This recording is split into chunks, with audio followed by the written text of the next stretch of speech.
Bismillahirrahmanirrahim. Assalamualaikum warahmatullahi wabarakatuh, anak-anak semua.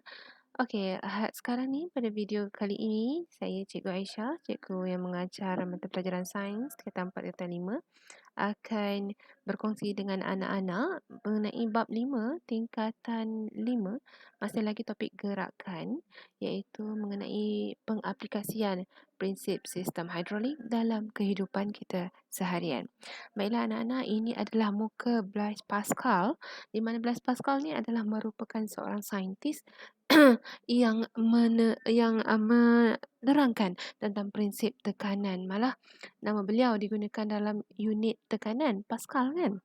Dan kita juga ada seorang lagi saintis Islam yang dipanggil sebagai Abu Al-Fatah Abdul Rahman Al-Mansur Al-Kazini, di mana beliau merupakan seorang ahli fizik Islam yang terkemuka yang menerangkan tentang tekanan.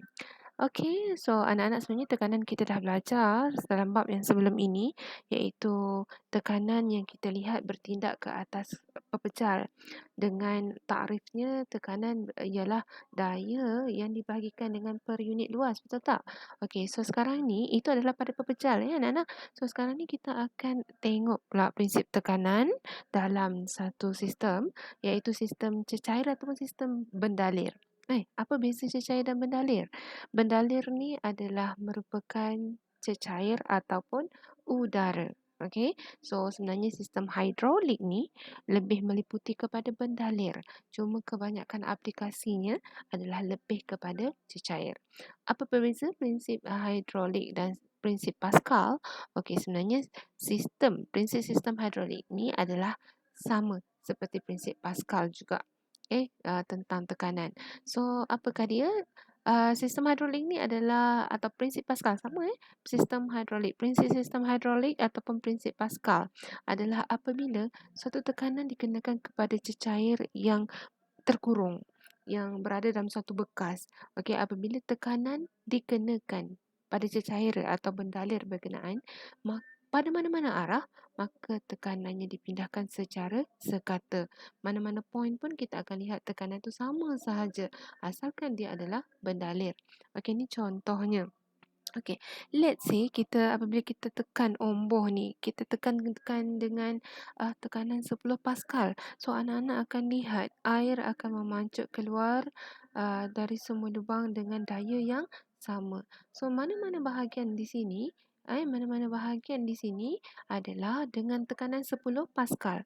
Anak-anak kena ingat macam ni, kalau hidrolik ataupun prinsip Pascal, maka dia adalah berkenaan dengan cecair dalam satu bekas yang bertutup. Dan cecair tersebut mempunyai tekanan yang sama saja bila diberi tekanan pada mana-mana titik, mana-mana arah. Buktinya apabila bomba ditekan, anak-anak akan lihat air akan memancut keluar dari semua lubang dengan daya yang sama. Kalau sini diberi 10 Pascal, kat sini keluar juga 10 Pascal.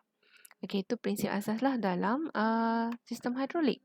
Okey, ini adalah contoh sistem hidrolik, sistem ringkas prinsip hidrolik, di mana dengan mengaplikasikan prinsip hidrolik ni, anak-anak boleh mengangkat beban yang lebih besar dia punya daya dengan menggunakan daya yang lebih kecil. Okey, contohnya kalau kita lihat prinsip pemindahan tekanan dalam cecair yang digunakan dalam operasi sistem hidrolik ni, kita lihat sistem dulu sebelum kita cerita tentang formula. Okey, di mana kita lihat ada dua omboh. Omboh yang kecil dan omboh yang besar. Omboh kecil belah kiri, omboh besar belah kanan. Dan of course, kita akan kenakan daya kita pada omboh yang lebih kecil. Dan beban yang lebih besar, kita akan letak pada omboh yang lebih besar. Jadi, di sini adalah omboh kecil, maka daya yang dikenakan adalah daya pada omboh kecil. Dan ini A ni adalah area luas permukaan pada omboh kecil. Okey, manakala di sini adalah omboh besar, selalunya pada omboh besar ni kita akan letak tekanan, dan omboh besar ni of course lah mempunyai luas permukaan yang lebih besar. Dan anak-anak ingat tadi dikatakan bahawa prinsip Pascal, prinsip hidrolik ini akan memindahkan tekanan yang sama dalam cecair ni pada semua arah. Maka tekanan pada omboh kecil adalah sama dengan tekanan pada omboh besar.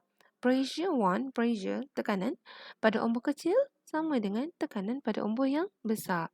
Okey, bila kita tulis dalam bentuk formulanya, tekanan sama dengan daya, force, bahagi unit luas, divide by an area. So, apabila daya pada ombak kecil, kita bahagikan dengan luas pada ombak kecil, adalah sama dengan daya pada ombak besar dibagikan dengan luas pada ombak besar. Kenapa sama? Sebab prinsip Pascal dah menyatakan tadi bahawa tekanan adalah sama pada mana-mana titik dalam bendalir dalam sistem yang tertutup. So, kita boleh buat pengiraan sekarang. Agak-agaknya berapakah beban yang boleh diangkat dengan menggunakan daya 10 Newton?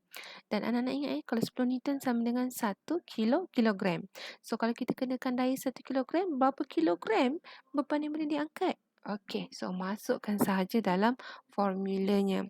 F1 adalah 10 Newton, A1 adalah 1 cm persegi, A2 adalah 100 cm persegi dan F2 adalah apa yang kita nak cari. Okey, sekarang ni kita tengok formulanya lah macam mana. Kita lihat. Saya rasa anak-anak pun dah boleh mula kira. Okey, daya F1 10 Newton bertindak ke atas ombak kecil dengan luas permukaan A1 iaitu 1 cm persegi.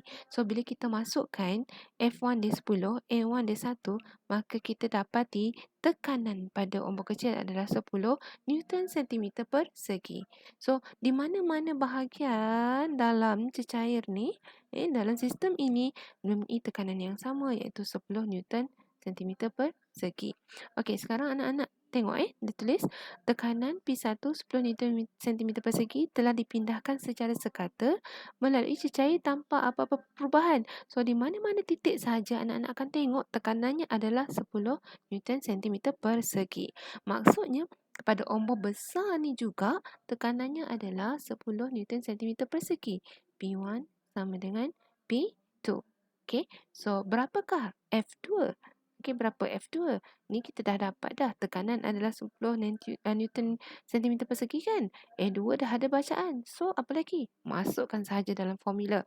Maka, tekanan pada ombak besar P2 adalah sama dengan tekanan pada ombak yang kecil P1. Sama. So, bila kita masukkan dalam formula, maka kita nak cari F2 kita letak ke tepi, A2 ni kita bawa ke sebelah, daripada bahagi dia jadi darab silang kan. So 10 kali 100 kita dapat 1000 Newton. Maksudnya dengan menggunakan sistem prinsip hidrolik ni, prinsip sistem hidrolik ni terbalik, daya 10 Newton boleh angkat beban sebanyak 1000 Newton.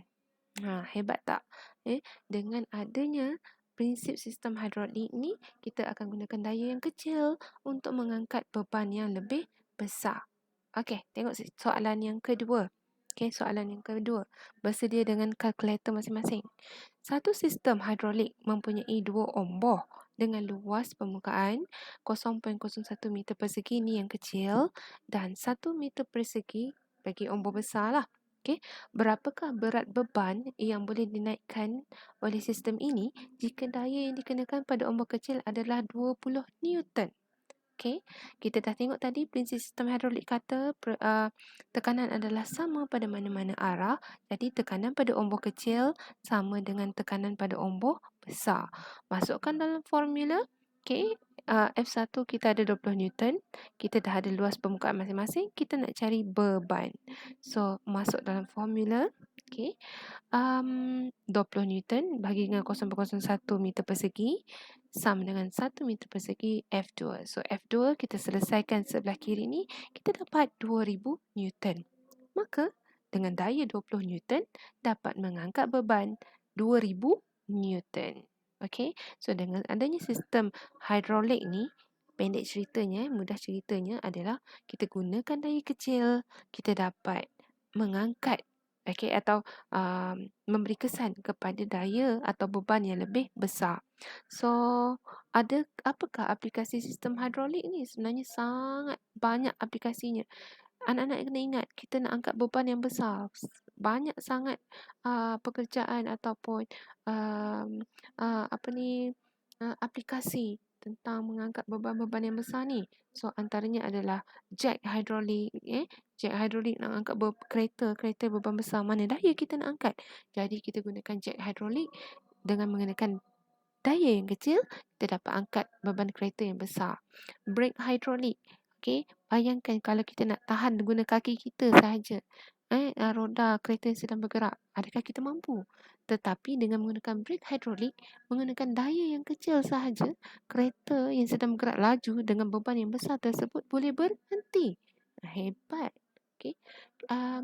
Steering kuasa, power steering juga menggunakan prinsip sistem hidrolik ni. Begitu juga dengan pengorek, kerusi rawatan gigi dan lift garage. Okey, itu semua adalah aplikasi sistem hidrolik. Sekarang ni kita tengok dua. Kita akan tengok dua lah aplikasi sistem hidrolik ni.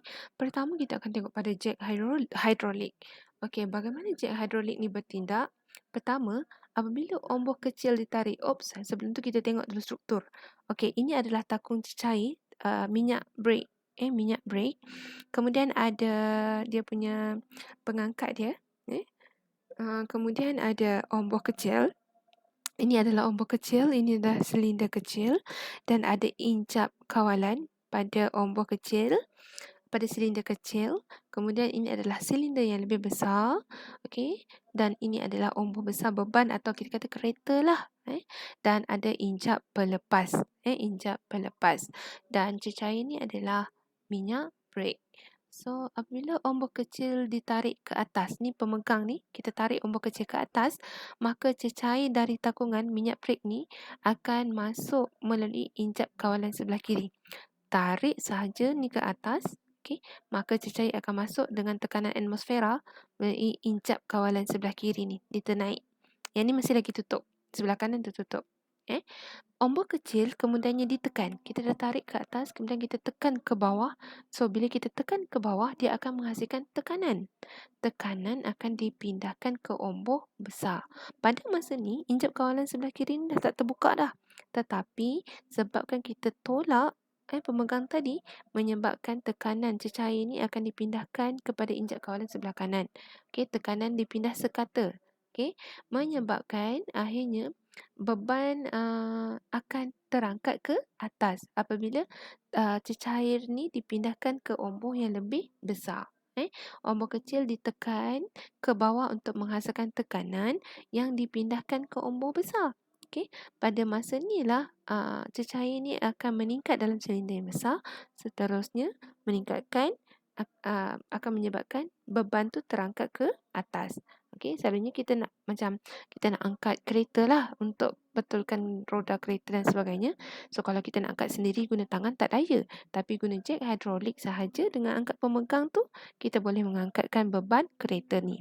Dan apabila kita nak turunkan balik, apabila beban hendak diturunkan, so kita open incap pelepas supaya cecair dalam silinder besar semua kembali ke takungan. Kan hebat jack hidrolik ni, kita gunakan daya yang kecil dengan tangan kita, kita dapat angkat beban kereta yang lebih besar. Okey, sekarang ni brake hidrolik. Kita tengok macam serabut ni, jangan pening. Okey, pertama sekali kita kenal pasti gambar rajah dulu. Okey, anak-anak, ini adalah sistem brake dalam kereta, di mana ini adalah takungan minyak brake dan paling penting mesti ada incap brake. Ini incap brake dan ini adalah salur pipe brake. Kita tengok dahulu sebelah kiri.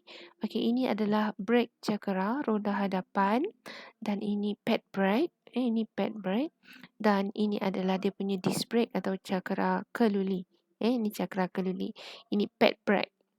Manakala roda belakang ada brake gelendong, di mana ini adalah brake gelendongnya.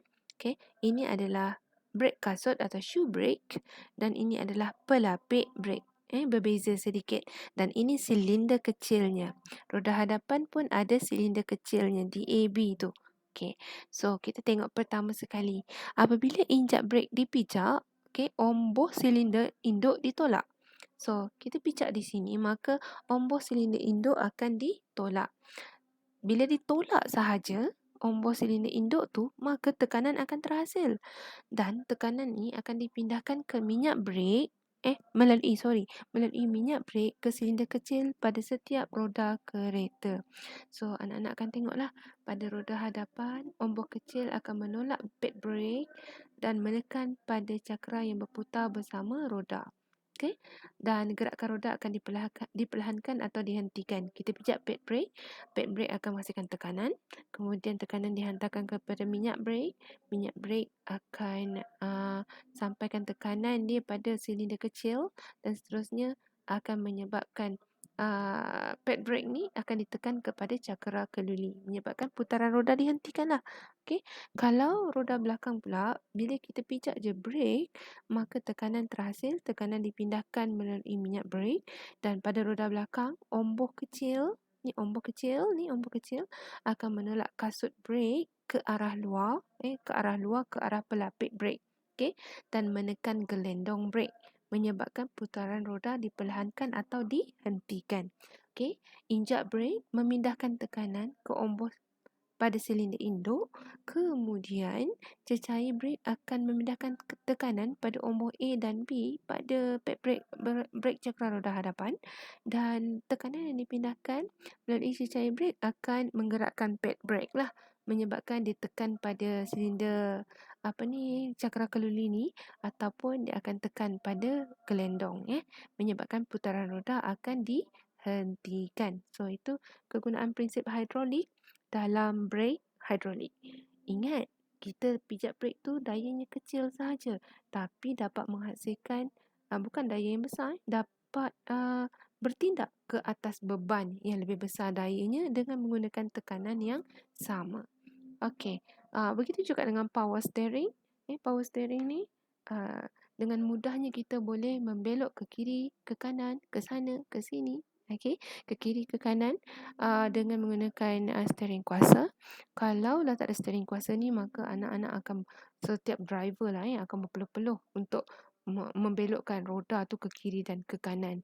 Sebab daya dia sangat besar. So dengan adanya steering kuasa, ada minyak steering yang merupakan bendalirnya, menyebabkan daya yang kecil dapat bertindak ke atas beban yang lebih besar. Okey, itu adalah tentang sistem hidrolik. Itu sahaja tentang perkongsian pada hari ini. Anak-anak ingat, sistem hidrolik bertindak ke atas suatu cecair yang berada dalam satu sistem tertutup, dan kita gunakan daya yang kecil untuk mengangkat atau bertindak ke atas daya yang lebih besar. Itu sahaja. Assalamualaikum. Bye-bye.